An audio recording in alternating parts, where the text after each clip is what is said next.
Good morning! Hallelujah! Ang verse natin ngayong umaga na ito, ang ganda ng umaga. Episo 1:7.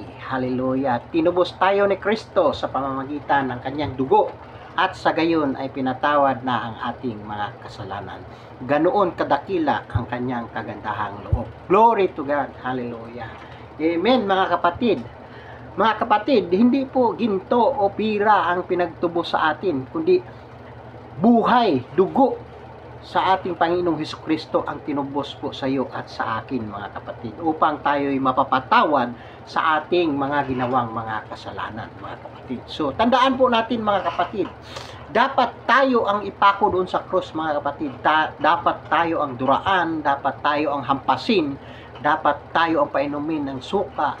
Ngunit sa kagandahang loob ng ating Panginoon mga kapatid, ay ipinadala niya ang kanyang bugtong anak upang tayo'y iligtas sa ating mga kasalanan at tubusin mga kapatid. So, ano po ang response mo mga kapatid doon sa pagkapako sa cross? Dapat mga kapatid, mayroon po tayong response doon mga kapatid sa pagkatubos sa iyo mga kapatid. Dapat mayroon tayong gagawin mga kapatid. Hallelujah! Ano ba ang dapat ating gawin sa pagkatubos sa atin? Simple lang mga kapatid, tanggapin lang po natin ang ating Panginoong Jesucristo bilang Savior sa ating buhay mga kapatid. Yun lang po mga kapatid, at gawin po natin ang kalooban ng Ama. Kung anuman ang pinagawa sa atin mga kapatid, yun po ang sundin natin mga kapatid. Hindi man tayo perfecto mga kapatid sa pamumuhay natin dito sa mundong ito mga kapatid. Ang mahalaga po ay sumunod po tayo ayon sa kalooban. Pilitin po nating sumunod mga kapatid. Sablay po tayo sa harapan ng ating Panginoon mga kapatid. Sablay po tayo. Wala pong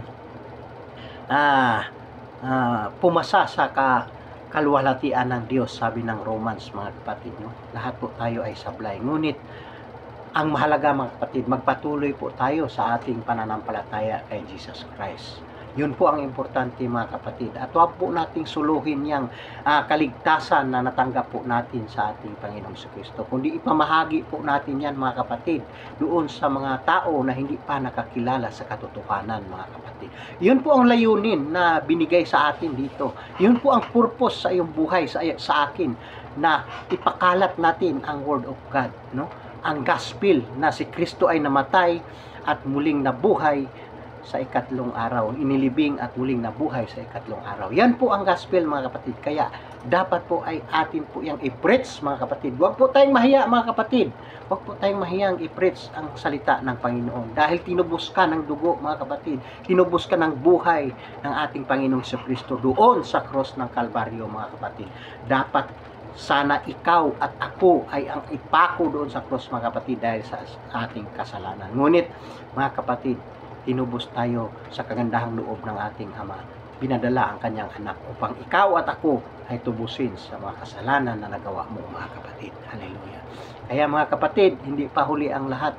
Ngayon na po, magbalik loob po tayo sa ating Panginoong Jesucristo.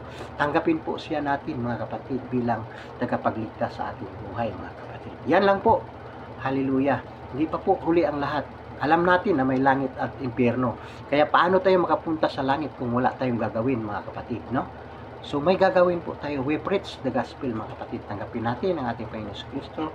Yan lang po. Glory to God. Amen.